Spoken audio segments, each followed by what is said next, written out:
नमस्कार, मैं साहिल दुबे। इस वक्त मेरे साथ है एनसीपी के युवा जिला अध्यक्ष गुलाम फारूकी जी। मुद्दा ये है कि आज शहर भर में जो है सेल्फी पॉइंट बनाए गए। इस मीरा भाईंदर शहर में क्या सेल्फी पॉइंट बनाना इतना ज़रूरी था? जिस तरह मीरा भाईंदर शहर की अभी हालत इस तरह है कि मैं बारिश की बात करूं तो रास्ते बरोबर नहीं है, जगह जगह खड्डे हैं, अनेक मामले जो है मीरा भाईंदर शहर में है। तो कई ऐसी चीज़ें हैं जो आज मीरा भाईंदर शहर में हर जगह जगह पे सेल्फी पॉइंट बनाई गई, जिसमें लाखों रुपए खर्चा किए गए। फारूकी जी, किस तरह आपको लगता है, किस तरह आप देखते हो इस खर्चे को, किस तरह आप देखते हो सेल्फी पॉइंट को, जिस तरह इसको बनाया गया? देखिए साहिल भाई, पहला अल्पसंख्यक विभाग का जिला अध्यक्ष हूँ यहाँ पे, और अल्पसंख्यक विभाग की बहुत सारी परेशानियाँ हैं। और आज हम जिस जगह बैठे हैं ये मुस्लिम बहुल एरिया है, अल्पसंख्यक लोग यहाँ ज़्यादा है, 99% है। और कुछ दिन पहले अभी एक हफ्ता हुआ है, यहाँ भी हमारे बाजू में एक सेल्फी पॉइंट का उद्घाटन किया गया, बड़े बड़े नेताओं ने आके किया है। तो हमें तो इनकी सोच के ऊपर शर्म आती है कि इन्होंने एक ऐसा जरिया बना लिया है पैसा कमाने का। यहाँ अधिकारियों के साथ मिलकर जो नगर सेवक लोग हैं ये पैसा कमाने के लिए नए नए हथकंडे अपनाते हैं, और उसका एक हथकंडा ये भी है। मुझे ऐसा लगता है कि आप ये एरिए की अगर मैं बात करूं तो यहाँ पे 3 प्रभाग है, और तीनों प्रभाग में एक भी शौचालय नहीं है। आप भी जाकर हर जगह से देख लेना। अब आप सोचो 2 किलोमीटर के रेंज में अगर एक भी शौचालय नहीं है, हमें शौचालय चाहिए जहाँ से गंदगी ना हो, या सेल्फी पॉइंट चाहिए। आपको ये बताता हूँ कि कोरोना टाइम में यहाँ की जनता लोअर मिडिल क्लास है, मिडिल क्लास भी नहीं है। बहुत सारे बच्चों ने अभिभावकों ने अपना बच्चों को स्कूल में भेजना बंद कर दिया। बहुत सारे क्रूर स्कूलों ने उनके बच्चों के नाम निकाल दिए। मेरे हिसाब से नया नगर में करीब 6 से 7 हज़ार बच्चे इस बार स्कूल नहीं जा रहे हैं। उनका जो हमारे देश के भविष्य हैं, क्योंकि उनके पास पैसे नहीं हैं।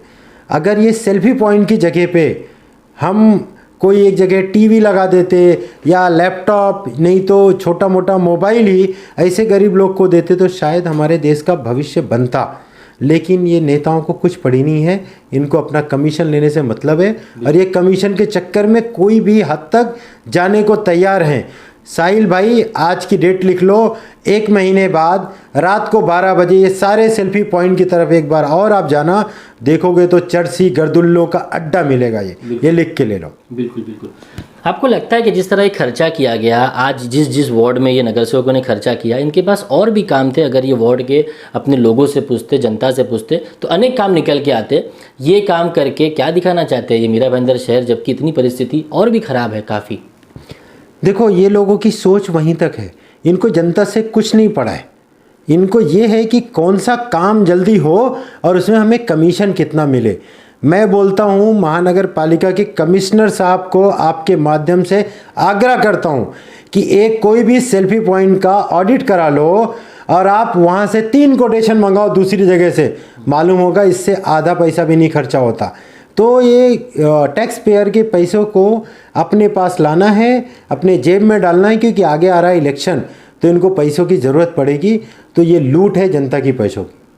लेकिन एक जो है ये पैसा कहीं ना कहीं जनता का है। बेशक ये पैसा जनता के लिए यूज़ होना चाहिए, ये काम करते ही नहीं जो जनता को चाहिए। आज जनता चाहती है कि हमको रोड अच्छा मिले, हम गाड़ियाँ चला रहे। लोगों का एक्सीडेंट्स के दौरान, ये खड्डों के दौरान मौत हो चुकी है मीरा भाईंदर शहर में।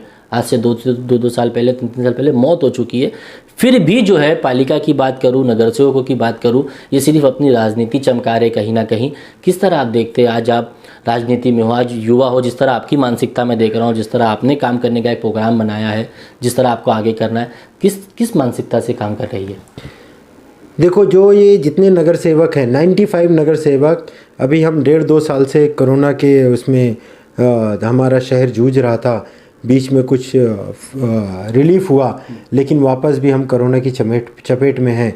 अगर ये 95 नगर सेवक एक एक जगह पे अपना एक स्टॉल लगाते ना और लोगों को हेल्प करते, तो शायद इतनी 1300-1400 जो मौतें हुई हैं वो नहीं होती। लोग दर दर की ठोकरें खा रहे हैं, जिनके घर में लोग गुजर गए, उनका दर्द इनको क्या पता दर्द क्या होता है। इनको तो अय्यासियों से फुर्सत नहीं है। सच्ची बताऊं, इनके जेब में पैसा है, ये बाहर जाएंगे घूमने के लिए, सब कुछ करेंगे। इनको जनता से कुछ नहीं पड़ी है। एजुकेशन की हालत देखोगे बद से बदतर, हॉस्पिटल की हालत देखोगे, चलो हमारे नसीब में एक हॉस्पिटल कम से कम टिम्बा हॉस्पिटल था, हमारे कमिश्नर साहब ने कुछ क्वारंटीन सेंटर बनाए, वहाँ लोगों की मदद की। बाकी तो देखो हर दूसरे दिन एक नया हॉस्पिटल खुलता है और वो सब लोगों को ज़बा कर रहे, कत्ल खाना बना लिया यहाँ पे प्राइवेट हॉस्पिटलों ने। और नेता लोग की बात करोगे तो नेताओं ने अपने स्कूल खोले हैं, अपने हॉस्पिटल बनाए हैं, उनको जनता की नहीं पड़ी है, जनता का खून कैसा चूसा जाए उसके ऊपर वो सोचते हैं। एक और सवाल है मेरा गुलाम जी, जिस तरह अभी हाल ही में 6 से 8 महीना ही हुआ है और हाल ही में ये बना जिस टाइम लॉकडाउन चल रहा था, कोरोना पेंडेमिक था, क्या उस समय ये जो निधि खर्चा की गई, ये सेल्फी पॉइंट बनाने में खर्चा किया गया? क्या ये पैसा उन लोगों के काम नहीं आता जो लोग प्लान कर रहे थे, जो लोगों के पास खाने को नहीं था, बहुत बुरी परिस्थिति में लोग रहे हैं? आपने देखा है, हमने देखा, हर किसी ने ये चीज़ देखा है। तो ये निधि क्या उस समय उन लोगों पे खर्चा नहीं करना चाहिए था? देखो उनकी नीयत साफ नहीं है ना। अगर उनकी नीयत साफ होती, नज़र साफ होती, सोच होती, तो शायद ये सेल्फी पॉइंट बनता ही नहीं।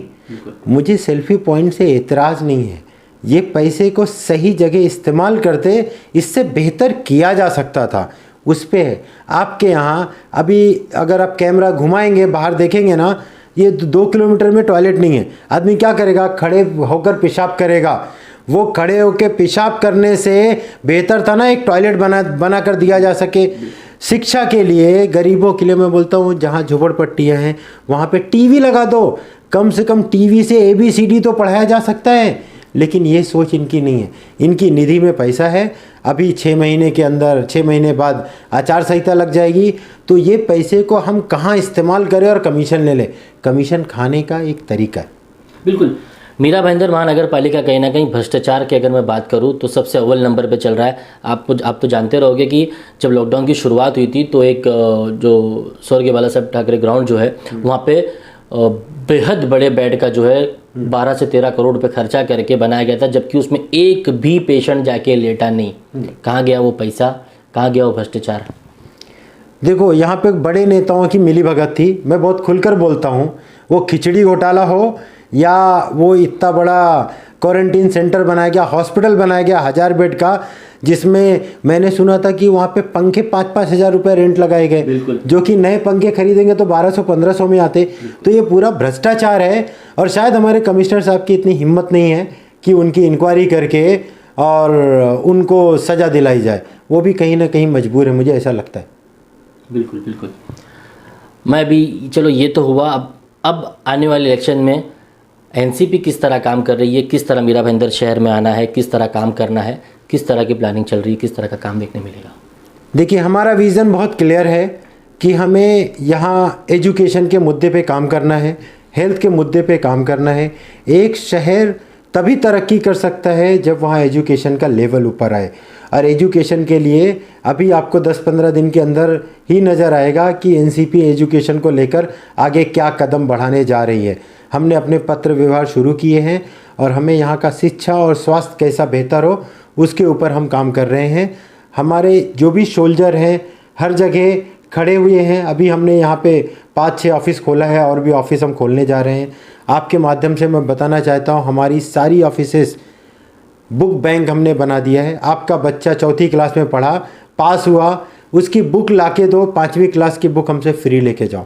इसी तरह से हम बहुत सारे स्कूल से शिकायत आई है कि यहाँ पे यूनिफॉर्म वहीं से लेना है, बुक वहीं से लेना है, तो इसका बहुत जल्दी हम ऐलान करने वाले हैं कि आपको यूनिफॉर्म के लिए एक टेलर हम बताएंगे जहाँ पे आप जाके कोई भी स्कूल का यूनिफॉर्म आधे भाव में ले सको।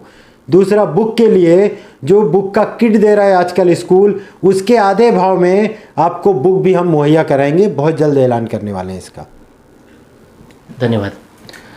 ये थे एनसीपी के अल्पसंख्यक विभाग के जिला अध्यक्ष गुलाम नबी फारूकी जी, जिनसे हमने बात की, जानकारी ली। जिस तरह सेल्फी पॉइंट बने हैं उन पे इस मुद्दे पे हमने इनसे बात की, जानकारी ली। जिस तरह इन्होंने कहा, बेहद अच्छी बात की कि बहुत सारे काम है करने के लिए, अगर आदमी करना चाहे और उसका अगर काम, उसकी नीयत अगर अच्छी हो तो अनेक काम करने के लिए लॉकडाउन की परिस्थिति में इस तरह के खर्चे बिल्कुल नहीं करना चाहिए था।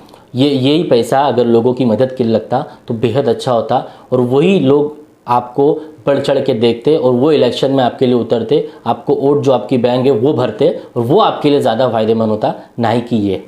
HD News Glamour Times Mira Bhayandar.